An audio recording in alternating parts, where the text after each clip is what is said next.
The state has led evidence that you made a confession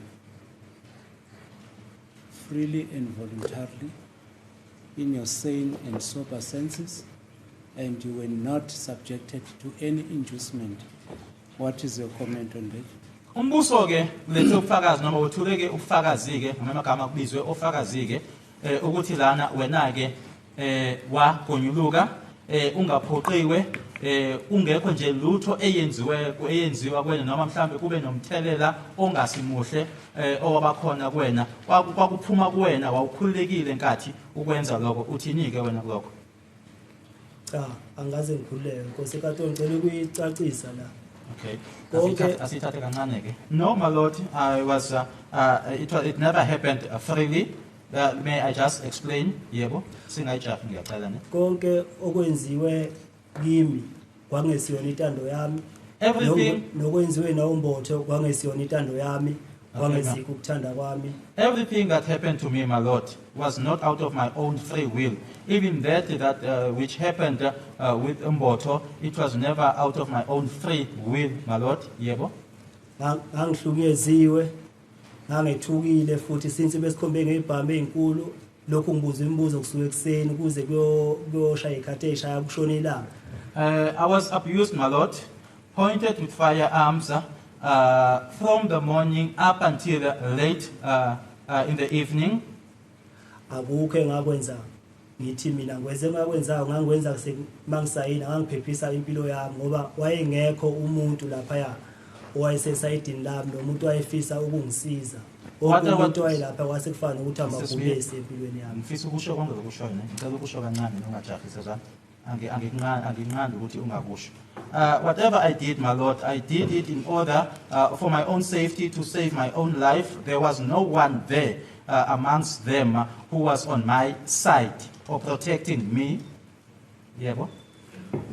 Kwakuthi nabantu engibatshena ukuthi abantu bangishaya nabo babefana nabantu abangishayayo nabo babengekho usiza abanginikeza lona. Even those to whom I would report that these people are assaulting me, it was like the same as if they were also assaulting me because there was no assistance that came from them. The police were threatening me and I was in shock.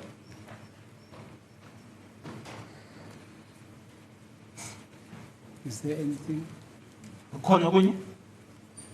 Bengisho ukuthi kwenzekile kule case ngize ngiyoboshwa ngibosho into engayazi.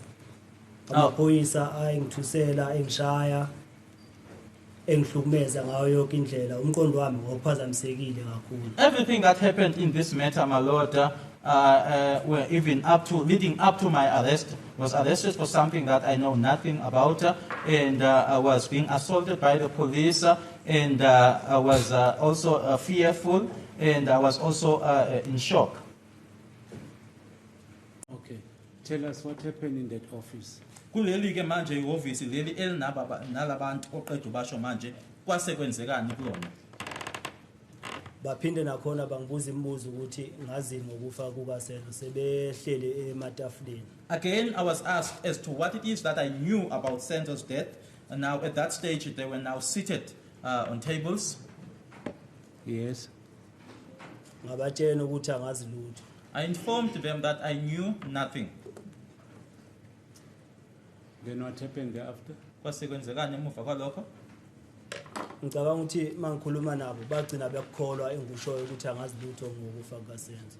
think that they ended up believing what I said, that I knew nothing about Senzo's death. Okay. What makes you to believe that they believe what you told them for the death of Senzo? Yini ekwenza ukuthi ke ukholweke nokuthi ke base bekukholwa ke ukuthi lokhu okushoyo noma impendulo abanikeza yona iyiqiniso? Yini ekwenza ukuthi ucabange kanjalo? Omunye washo wathi hayi lo muntu lo akazi lutho umteteleni ahamba. One of them said that this person knows nothing. Let this person go. Who was that person? Do you remember? Loyo. Makubo. Makubo, is he a police officer? Uyiphoyisa uMakhubo. washo kanjalo. That's how he said. Umuntu wesilisa. Umuntu wesilisa uMakhubo. Yeah, that's how he said. Laphinde lathi ngingazobenza isilima ngoba bona banolwazi olupheleleyo. They then responded, so he then responded and said that I should not take them for fools because they had full knowledge. Yes. Yebo. Mangitshena futhi uthi mangibatshena futhi angazi lutho kula elingikrepa khona ngonyawo la enyaweni lingishaya ngonyawo. Since ngihlele esitulweni somoya kanje mali ngishaya ngonyawo ngiye ngalahleka phansi. That's where then, as I said, that I knew nothing about Senzo's death, and then I sort of tricked me, as I said, that I was sitting on my heels, and he sort of got his foot underneath my feet, and then I fell. Okay. What happened? Lesikhathi mangihlala phansi la bangikhahlela khona abanye omunye base ethatha iplastic futhi waphinde wangithaitha ngalo la ebusweni. That as I was now on the ground, others kicked me, and the other one took a plastic and tightened it on my face. Yes. Belokhu beqhubeka bengibuza ukuthi ngazi ngokufa kaSenzo. They kept on asking me as to what is it that I knew about Senzo's death. What was your response then? Waphendula wathini wena? Ngabatshela ukuthi angazi lutho ngokufa kaSenzo. I told them that I knew nothing about Senzo's death. Okay. Proceed. Mabeqhubeka lokhu benza lonto le ukungifaka iplastic kula ingcine khona sengize ngicamela khona ke. As they continued doing that and then also putting the plastic around my face, that's where I ended up urinating on myself. Okay. Proceed. Qhubeka. Baqhubeka belokhu bengishuphile emva kwesikhathi baze bangiyeka. They carried on tubing me, and after some while they stopped. Were you assaulted? Bakshaya. Babengikhahlele. Yes, they were kicking me. We can all agree that in this case, the trial within a trial, it's going to take very much longer for us, at least to conclude just a trial within a trial. So in other words, if you're looking at the trial at large, so now it dawned to me that when I was talking to one of the lawyers in the case, that person told me, you know what, Bongan, this case might push or it might go down as far as October, November. Right. Now, I think it makes sense just looking at how things are unfolding in the trial within a trial. Why I'm saying that today, we had Muzi Sibiya on stand as a witness, right? And he came and rebutted a lot of things that was said by Abu Gininda and just all the other police that were there to arrest him. So that is what we saw today. But I'm also interested in how he conducted himself in the witness box. Wow. But also, I cannot just overlook how the lawyer that was cross-examining him, how good of a lawyer he is in terms of asking questions. But also, I could see that it was not much of maybe asking questions, but it was more like tricking Bongani, no, not Bongani, but Muzi Sibiya to say certain things that he would have loved him to say. You understand? And I will give an example about it, right? Where the lawyer was speaking about, or where the lawyer was saying, tell me anything that this person lied about, Mohola or what. And I was like, wait. I was like, wait, madam. Look, Muzi Sibiya. Do not make that mistake. This guy is leading you into something and do not agree. And that guy was able to pick up that, you are leading me somewhere, right? He's like, rebut everything. Just tell me everything that is a lie that that was said by him. And Muzi Sibiya was like, no, I'm not going to do that. First of all, he says, I'm not here to tell their side of the story. I'm here to tell my side of the story. That's one. Two, and I was like, but I was not satisfied there. But when he moved to this second point, Muzi Sibiya, when he said, secondly, you will have to tell me things, or you'll have to lead, you'll have to give me a statement to work on. As I work on the statement, as you read the statement, then I will tell you that this is a lie and this is not a lie, right? And I was like, wow, I'm impressed.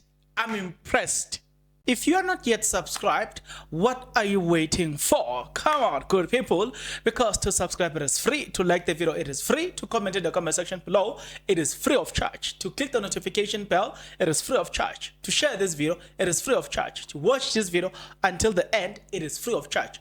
Also, good people, come on, to watch the ads it's free of charge, and that's how you financially contribute to this YouTube channel. Speaking about financially contribution to the channel, you can become a member of this YouTube channel from as little as 20 Rand a month. You can also use the super thanks button.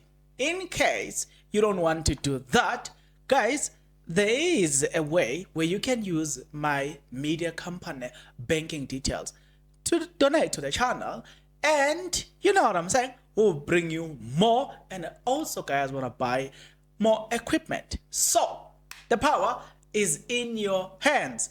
Please do the honorable thing as we proceed. But again, with me just being impressed about a lot of things that happened there, right? Also, there are things that I just wanted us to quote, you understand? Look, things that happened during this case, right? And I think I need to bring it to your attention. Sibiya then highlighted the fact that they carried me, choked me, and saying I should tell them what I know about the death of Senzo Meyiwa, right? So he then say, when we get there, Gininda asked me if I still deny knowing about the Senzo's death. He said he will then leave me in the company of those, or in the hands of those that were chopping me, right? I'm mixing between the cross-examination and also the things that I felt they were very important during the time where Advocate Mgomezulu was leading the testimony, was leading Ubongane Ntanzi. I felt like there was some of the things. So he then said they chopped him, they continued to chop him. Look, he says, were you able to speak? Sibiya, when you are being chopped, they stop to allow you to answer. Look, they stop you, or they give you that period where they just allow you to answer. And the reason I felt like that was important, in order for you to understand or to see whether or not Sibiya is lying, right, about this, you must go to a YouTube channel called Network Agenda. There are videos there. Even some of the videos came from a member of the a former member of the South African Police Service, right? And that guy spoke about how they used to chew people, right? So the way Sibiya narrated the chopping, it really made sense, especially when you know, or when you have read, or when you have watched many videos, how the police conduct themselves when they are chopping you, right? So you then see that, oh yeah, Bongane, Sibiya is telling us the truth, right? As far as that is concerned. But yeah, obviously we'll use the word allegedly because we are not there. The court has not yet ruled over that. But yeah, it's gonna be a very, very, very, very, very long time, right? Sibiya was asked about the details around his confession. He says he was transported to the same Golf 7 to Diepkloof SAPS police station, of which that is where he said he doesn't necessarily will not know where they are going. That information, he will only arrive there and only to see, oh, now I'm at Diepkloof, but he wasn't necessarily informed that you are going to Diepkloof right now, right? So Sibiya says then it took him to Vosloorus. After them, the assault. After that, the assault continued. They continued to chop me as they were chopping me. A certain gentleman came, who later I knew as Gininda, or Brigadier Gininda. So they continued to chop him, and they did all those things. Gininda appeared, and obviously at this moment you can tell that Gininda is not on the side of the accused. yeah, so I think that is something that is also of an importance because there's also now the evidence of warrant Butelezi. Look, they found an ammunition. Utuga ubu loko Sibiya says that is actually a lie, right? And we did speak about, or we did spoke about the things that were found on Sibiya. They are the same with the things that were found at Ntanzi or something, like the plastic bag and all the stuff. The packaging, like, guys, that's where we like, the packaging doesn't make sense here. Why the packaging is the same, right? So then he speaks about. In fact, here we were learning about how he was being kicked, or how he was being, or any form of torture that was applied in the process. We were basically learning more about it because that is basically the most in terms of the torturing and all the stuff. So they said that it was like, as I was down, another one kicked me, the other pulled a plastic over my head. They kept asking what I know about the death of Senzo Meyiwa. I told them I know nothing about Senzo's death. I peed on myself. Peed on myself, right? What is it that is also important that I saw? We didn't stop anywhere. We went to Fosloras and we got off, and they asked me again. He's still denying knowing anything about the Senzo's death and blah blah blah. And yes, Sibiya, one of the police officers said, wouldn't leave me looking like that, and. In other words, they needed to clean him. I guess that's one of the things that I needed to mention here, which is very important as to what happened today. But over and above, I'm about to tell you something. I just want to make sure that I do quote some of the things that are very important during this proceeding. One thing that I must say, we must give credit when it is true, right? The lawyer that was, look, let's start with the witness. The witness. I feel like the defense have done a great job in cooking and making sure that they prepare Muzi Sibiya. Yes, he's not a lawyer, so he cannot argue like a lawyer. That is expected, right?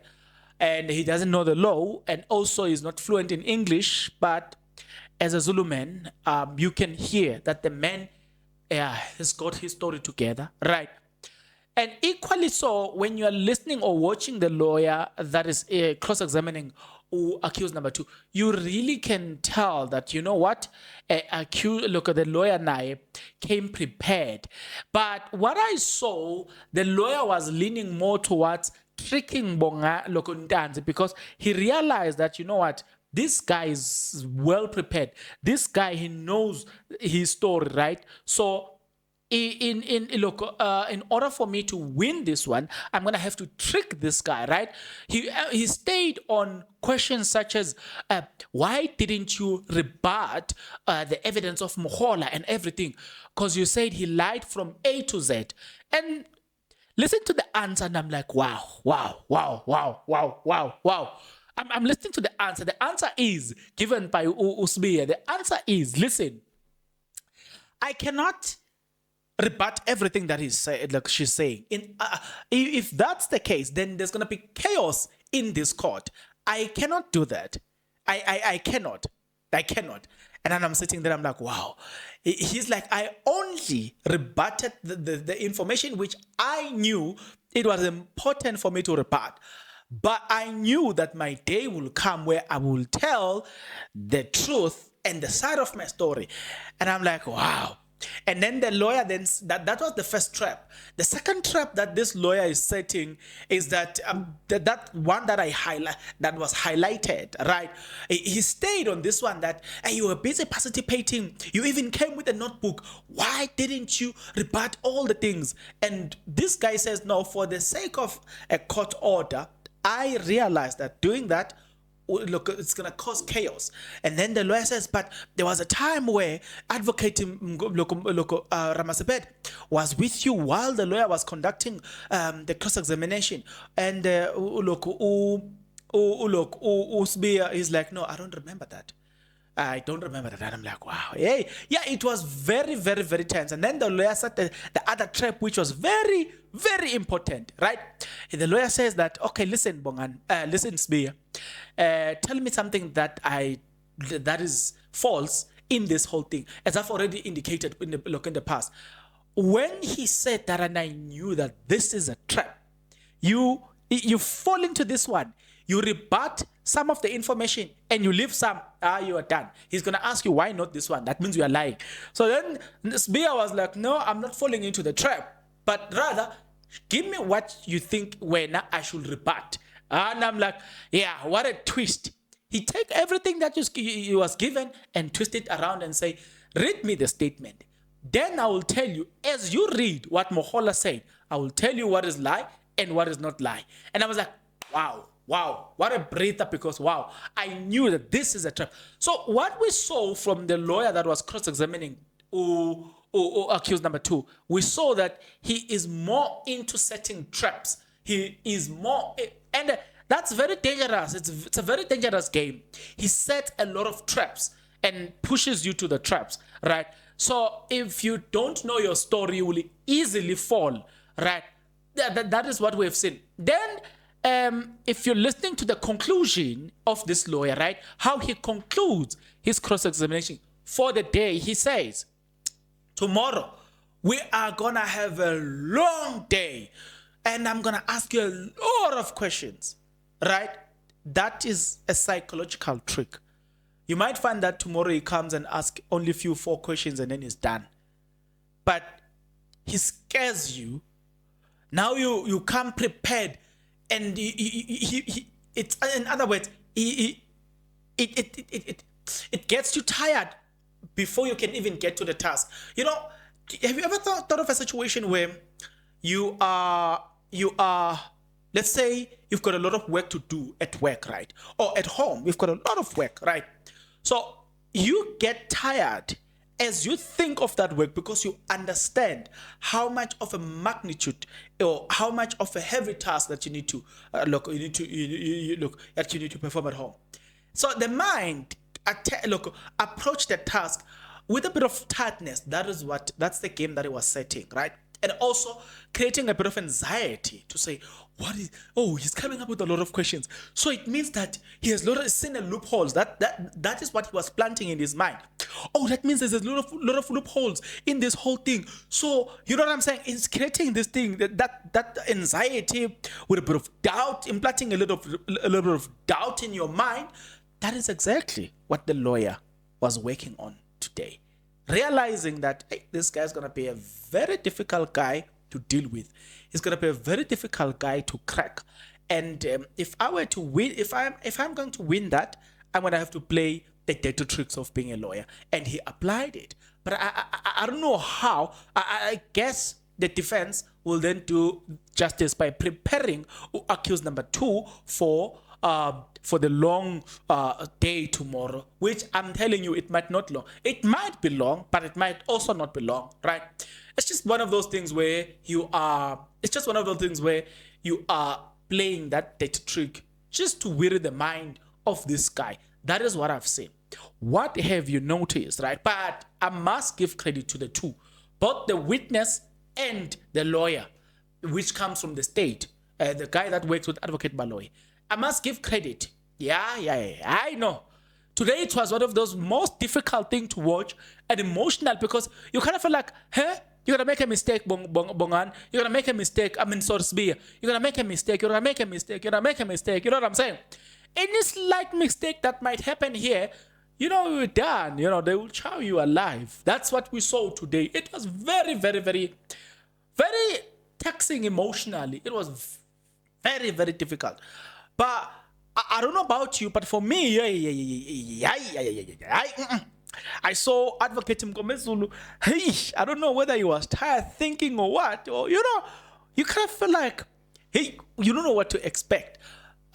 Speaking about what to expect, tell me what you think, because from what I also know, there might be arguments. Look, after I think I don't know. Maybe we might see accused number 1 and 2 getting into the box, and after there's those 2, then as far as I know, we might hear head of arguments, right? Or heads of argument. So it just speaks about the length. We might take a little bit of a journey here. So it might take us longer to conclude on this case. That's the point I was driving home. But again, I'll see you guys on the next one. But until then, please take care.